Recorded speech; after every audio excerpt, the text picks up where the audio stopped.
recent or yung bago pong request ni Attorney Kaufman para sa interim release ni Fprrd. Okay, so wala na tayo masyadong intro kasi this is very straightforward lang naman po eh. So medyo may sipon lang po ako, so kung nag-iba po yung boses ko, yun po yun. Anyway, start na po tayo sa discussion. So bago po tayo mag-start, of course, huwag niyo po kalimutan i-like mismo itong video po na to and mag-subscribe po sa YouTube channel ko para updated po kayo kung may bago tayong upload. So as you can see here, this is still an official document po na nakuha ko sa ICC website mismo. So if you want to get a copy of this, i-type niyo lang po sa Google ICC Duterte case, then punta po kayo sa case records. And then from there, makita po niyo tong pleading na to, which is yung public redacted version of the renewed request for interim release dated August 18, 2025. Okay? So una-una po, i-verify mo natin yung document natin as usual para hindi tayo masabihan ng fake news. So dun ko po siya na-download like what I stated sa ICC website, and if you'll see here sa upper left, makita po ninyo International Criminal Court, logo ng ICC sa gitna. Original English, date 19 August 2025, but the original date is 18 August 2025, and this one is the case number ICC-01/21-01/25. Okay, so this is addressed to the pretrial chamber 1, yung tatlong judges po natin. So of course, ano pa rin po yan, si Presiding Judge Motok, si Judge Alapinigansu, and si Judge Liera. Okay, then this is the situation in the Republic of the Philippines in the case of the prosecutor versus Rodrigo Roa Duterte, and then yung date ng pleading po 19 August 2025, and the source is defense for Mr. Rodrigo Roa Duterte or si former President Rodrigo Duterte po. Roa Duterte or si former President Rodrigo Duterte po. Okay?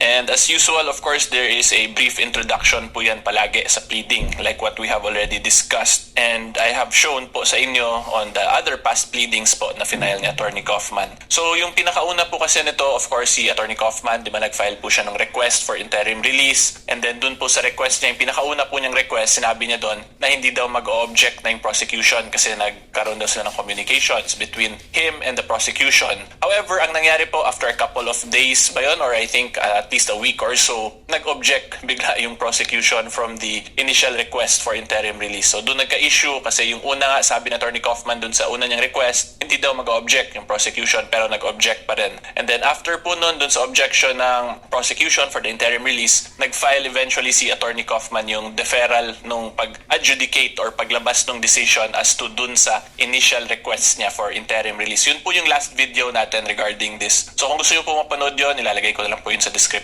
box. Okay? So that is the brief history po nitong situation ni Fprrd. Kaya umabot na naman tayo dito ngayon sa panibagong request na naman po for interim release. Okay?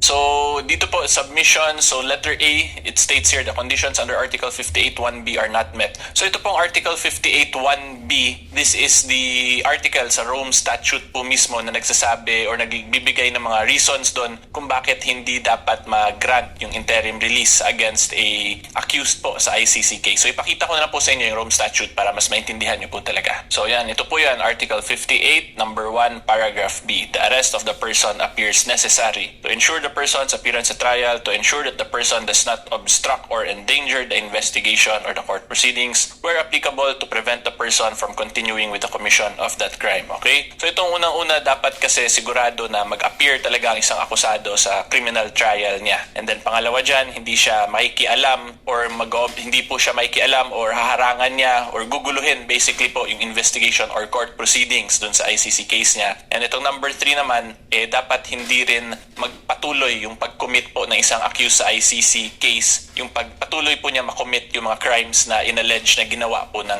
isang akusado. Okay? So hindi ko po sinasabi si Fprrd already committed a crime. Yun lang po yung nakalagay dito sa batas. Kasi kung maalala po ninyo dun sa mga past pleadings, ginawa rin po kasi ang big issue na may admission daw, may quote-unquote admission kasi may sinabi dun sa Attorney Kaufman na will not continue. But anyway, that's already water under the bridge. Na-clarify na po natin yan in past videos. So yan po, ito lang po yun, yung sinabi ni Attorney Kaufman dun sa pleading niya ngayon na itong Article 58 number 1 letter B, wala daw tong tatlong to sa situation ni Fprrd. Okay? So ibig sabihin, may ensure pa rin yung appearance na Fprrd sa trial even if may interim release siya. And number 2, hindi po mag-o-obstruct or endanger ni Fprrd yung court proceedings kung may interim release nga po siya. At number 3, wala pong mangyayaring any continuation of a crime that he allegedly committed. Okay, so yan po yun. Ngayon balik po tayo dun sa pleading mismo. Ang main arguments po dito na ginagamit ni Attorney Kaufman, from my understanding of everything, na ito po, binasa ko na po kasi itong buong pleading niya. Ang tingin ko yung pinaka-reason nila dito is most likely health or old age reason po ni Fprrd. Hindi ko lang po masasabi na yun talaga yung specific reason, kasi kung makita po nyo dito, puro yan siya redacted, a detainees redacted. So nangyari dito, naging manghuhula na nga po ako. Nilagyan ko dito, tingin ko this one is about health po to eh. Then this one I think is about doctors, tapos ito yung redacted no, maybe it's examined. Pero anyway, basahin po natin isa-isa para mas maintindihan nyo po yung gusto ko i-emphasize at i-point out po talaga. So una-una po dyan dito sa paragraph number 7, ang sabi po ni Attorney Kaufman, the appeals chamber has previously found that a detainee's redacted may not only potentially negate the risk of absconding but may also be a reason to grant interim release with conditions. Okay? So kung sa Tagalog pa, yung appeals chamber daw po ng ICC has already decided in past case, may past case na po silang dinesisyonan na ang redacted, which I assume is the health or kalusugan po ng isang detainee, is can be used as a basis na walang risk, na hindi po flight risk yung isang detainee. At yung health reasons din daw po, pwede rin siya maging rason para mag-grant ng interim release with conditions. Okay? But again, I'm not saying this is 100% health po talaga. I'm just assuming based dito sa wordings ginamit and all the other substance pa po sa pleading. Okay? So ulitin ko lang po para klaro tayo. Ang una pong argument ni Attorney Kaufman is that yung appeals chamber nga po sa ICC, nag-decide na sila na yung health daw is a sufficient reason para hindi maging flight risk ang isang akusado, and that yung health reasons din daw po ay ginamit na ng ICC in past cases to grant an interim release na may mga conditions set by the court. Okay? So yun po yun. Itong ibig sabihin ng number 7. But I would like to emphasize na po again, hindi tayo sure na health talaga kasi redacted yung nakalagay sa actual pleading.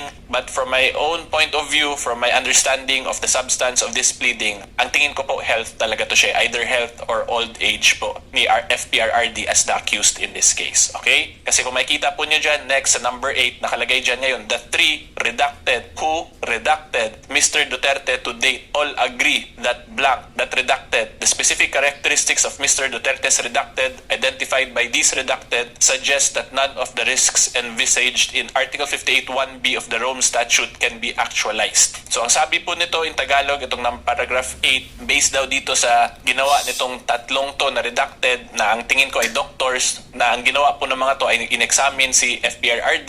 Ang nangyari po sa situation ng Fprrd, because of this, yung pagtingin nitong tatlong doktor, pag-examine kay Fprrd, yung mga risk dun sa 58(1)(b) na binasa po natin kanina, ay hindi daw present po yung mga risks na yon na nakalagay sa Article 58(1)(b). Okay, yung minention ko po doon na yung appearance ng accused sa trial, or yung mag-obstruction of justice, or magpatuloy sa pag-commit ng crime. Wala daw yung mga risk na yon because of the situation ni Mr. Duterte or ni Fprrd as provided po nitong tatlong to, who I am assuming ay doctors na nag-examine kay Fprrd. Okay? But again, tandaan po nyo, assumption ko lang po to. Kaya nga sabi ko dun sa Facebook post ko na naging manghuhula ako dito kasi sobrang dami pong redacted. But again, if we look at everything po, this one and the next paragraphs, it really appears that this is health-related, itong mga redacted dito na reasons ni Attorney Kaufman. Okay? So yan po yan. Next naman po dito sa risk of flight, to letter I, risk of flight, diniscuss to ni Attorney Kaufman bakit hindi risk of flight si Fprrd basically. So sinabi po dito, basahin po muna natin para maintindihan nyo talaga. Number 11, in addition to the redacted final report, detail some of the redacted. For example, redacted highlighted a redacted conducted on 16 May 2025 that editorial invention. Okay, so ang dami po redacted, diba? Pero kung titingnan po nyo, ang main point dito ni Attorney Kaufman, hindi daw risk of flight si Fprrd kasi ito, yung pinaka-naintindihan ko po dito is this one. Mr. Duterte is thus redacted and requires not just redacted but also continuous redacted. So ang tingin ko dito, Mr. Duterte is thus old, or he is currently sick, he has an illness, and requires not just not just regular maintenance, medication, but also continuous siguro monitoring and medication, di ba? So from this part po, mukha pa ring health reason to siya yung argument. But again, these are all just may manghuhula na lang kasi sobrang dami pong redacted, di ba? So because of this po, na yung inassume ko na health-related pa rin, hindi daw flight risk si Fprrd. Tapos yung pangalawang part naman po ng sentence itong paragraph 11, ang sinabi daw ng prosecutor dito ay posible daw na may magawa si Fprrd pag ilagay daw, pag conveniently nilagay daw at his disposal dun sa madaling makuha ni Fprrd ang isang certain bagay. So this one, I'm not really sure kung ano to siya, but maybe it has something to do na para tumakas po si Fprrd from dun sa state na magre-receive sa kanya. Pero ang sabi ni Attorney Kaufman dun, such flight would also require a degree of blank. Kailangan siguro to ng expertise, would also require a degree of expertise, di ba? Kasi pag magpalipad ka naman po ng airplane, ng helicopter, kailangan yun ng expertise eh. So hindi siya basta-basta magagawa ni Fprrd. Assuming nga na itong redacted na to dito is about airplanes or yung mga air transport na ilalagay daw sa disposal, conveniently placed at the disposal of Fprrd by a network of supporters. Pero according to Attorney Kaufman, ano lang daw yan, prosecutorial invention lang kasi hindi daw yun mangyari kasi yun nga, it requires expertise para mapagana man yun kung ano man to na ilalagay po ng mga supporters ni Fprrd. But again, tandaan po nyo puro lang po to manghuhula lang tayo kasi sobra pong daming redacted. But of course, I am just discussing this I'm just discussing po based on my expertise, my knowledge, my wisdom, my experience as a lawyer kasi syempre may mga nababasa rin naman po tayong cases na hindi naman talaga 100% similar but somewhat similar. So therefore, nagkakaroon tayo ng mga assumptions, possible assumptions as to ano tong mga redacted dito na sinasabi. So again, ito pong first part is most likely refers to the health of Fprrd kasi yun nga, di ba, Mr. Duterte is thus blank, redacted, and requires not just monitoring, maintenance ba, but also continuous monitoring, power maintenance from medication. But again, these are just all assumptions. Ako, ina-emphasize ko lang po yan paulit-ulit kasi baka po paniwalaan nyo ako 100% eh. So anyway po, ang tatandaan natin dito, more on maritesan lang po tayo dito because of all these redacted, di ba? I cannot of course substitute my wisdom or my opinion for the actual na nakasulat talaga dito. Pero since they are all redacted, confidential, unfortunately, hanggang dun po ang pwede natin gawin, magmaritesan lang muna. Okay? So yan po yung sa risk of flight. And then yung next naman po, risk of interference with witnesses, number 2. So the redacted of Mr. Duterte's redacted shows redacted. So very short lang to explanation ni Attorney Kaufman dito. So yung nilagay ko na lang pong note dito, old and sick. Mr. Duterte is old and sick, let alone unaware siguro to about disclosed witnesses such that he is able to instruct others. Siguro, I think this is supposed to be not able. Either not able to siya or mali lang yung pagka-assume ko dito sa redacted. Kasi yun nga, mahirap po maging manghula. Yun yung main point ko dito. But yung main point lang dito ni Attorney Kaufman, wala ring risk of interference with witness because of, tingin ko itong first part is about the health pa rin po to ni Fprrd. Ito lang yung second, yung medyo hindi ako sure talaga. But the main conclusion dito is hindi daw magkaka-obstruction of justice, di ba? Kasi hindi maka-interfere po si Fprrd dun sa mga witnesses. Okay, so hopefully klaro po yan. And then next po, number 3, risk of committing further crimes. All 3 redacted, ascertained, redacted, redacted. So makita nyo, all 3 na naman. So kung tama yung hula ko, ito yung all 3 doctors ascertained na may condition si Fprrd. So therefore, they further commented that redacted. With this in mind, it is unreasonable to conclude that Mr. Duterte would possess. This is probably the strength or the power necessary to formulate and execute the continued commission of crimes. Because kung tama nga yung hula natin na yung doctors tong 3 na to, and then yung ascertain yung sa health reasons ni Fprrd, therefore si Fprrd po does not possess the strength and the power necessary to formulate and execute the continued commission of crimes. Okay? So again, this is just an assumption of mine, pero bumalik na naman po kasi itong all 3 eh. So yung hula natin dun sa taas, doctors to, di ba? Yung all 3. So therefore, this is health related. So kung dahil sa health ni Fprrd or his advanced age or old age, hindi niya kaya gawin yung mga pag-commit ng mga crimes na inallege na kinumit daw niya. Okay, so again, a very straightforward explanation ng po from Attorney Kaufman for number 3, yung risk of committing further crimes. Yung medyo mahaba lang dito actually is itong risk of flight, and then ito yung introduction niya na related sa mukhang sa health talaga, kasi ito na naman po yan, yung the 3 redacted o redacted. Okay, so anyway, yan po yun, yung 3 reasons bakit daw dapat mag-grant yung interim release. Because number 1, there is no risk of flight on the part of Fprrd. There is also no risk of interference with witnesses. And number 3, wala pong risk of committing further crimes. Okay, so hopefully klaro po yan. Letter B, nireiterate na naman po ni Attorney Kaufman na yung receiving state na kinausap na nila is still willing to receive Fprrd. So makita po niyan sa paragraph 14. For the sake of clarity, the defense informs the pretrial chamber that the redacted, so this is the receiving state, most likely continues to affirm its willingness to cooperate with the court to accept Mr. Duterte on its territory and to enforce conditions of release. The redacted is furthermore fully aware of Mr. Duterte's redacted. So ito yung reason for the interim release. So this is again most likely yung health reason or age reasons po ni Fprrd. So yung main point lang dito, hindi nagbago yung isip ng receiving state, yung kinausap nila Attorney Kaufman, despite all of the developments in the case. Kasi yun nga, di ba, initially may final, tapos nag-object bigla yung prosecution, tapos nagka-deferral of the adjudication or the decision dun sa first request. Kaya madami ng paliko-liko na nangyari. But despite all of those paliko-liko, ito pong receiving state has still affirmed its willingness to cooperate with the court and to receive and accept Fprrd. Diba? So buti na lang po hindi nagbago yung mood nitong receiving state. Hindi po sila nagkaroon ng mood swings basically despite all the happenings. Okay, so that is actually a very good thing, kasi mukhang ito talagang receiving state na to yung pinupukpok ni Attorney Kaufman. So sa tingin ko po, kaya ito yung pinupukpok talaga ni Attorney Kaufman, most likely alagaan talaga siguro nila si Fprrd. Kaya dito gusto ni Attorney Kaufman mapunta po si Fprrd na receiving state.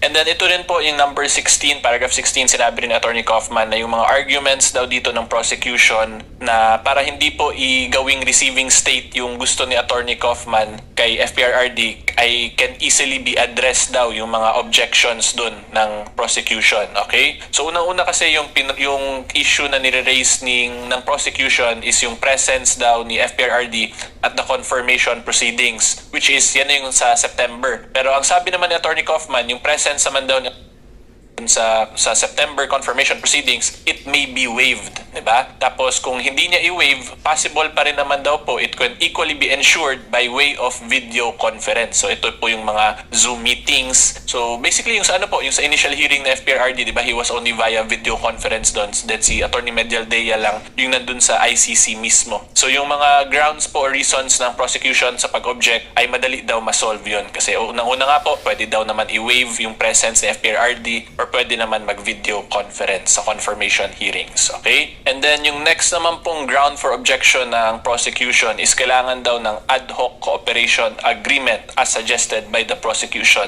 Tapos ang sabi po dito ni Attorney Kaufman is illusory. So daw yan, parang guni-guni or gawa-gawa lang daw po ng prosecution. Pero ang main reason ni Attorney Kaufman kaya siya naging guni-guni lang kasi ito, notwithstanding, the redacted has already undertaken to abide by all conditions. So ito pong receiving state has undertaken po na susundin niya lahat ng conditions na required ng Article 4, Paragraph 2 of the Model Agreement on Interim Release. Okay? So yan po yung counter ni Attorney Kaufman doon. So again, ang sabi ni Attorney Kaufman, ito daw ad hoc cooperation agreement is guni-guni nga lang siya. Pero kahit na guni-guni pa rin daw po siya, nagpakita pa rin ng good faith tong receiving state kasi willing pa rin sila to abide nga doon sa lahat ng conditions para dito sa ad hoc cooperation agreement under nitong Article 4.2 of the Model Agreement on Interim Release. So kung makita ninyo dito, yung maganda po dito, in-address talaga nila Attorney Kaufman isa-isa yung mga objections ng prosecution. So from there, from how I see it, that is favorable to Fprrd because they have a defense or an argument against all the objections po na ni-raise ng prosecution para sa pag-grant ng interim release ni Fprrd. Okay? And then of course po, yung last part ng pleading is the conclusion and relief sought. Sa atin po, equivalent ito is yung prayer po na nilalagay sa pleading. So of course, ang pinaka-prayer dito is gusto nila mag-grant yung interim release ni Fprrd. Diba? So una po, tingnan muna natin sa paragraph 18 ang sinabi dito ni Attorney Kaufman. Should the prosecution be permitted to challenge the aforementioned and redacted. Resolving the issue of redacted could take several months or more, especially if other redacted are redacted. Mr. Duterte's continued detention during this protracted process would not be fair or reasonable.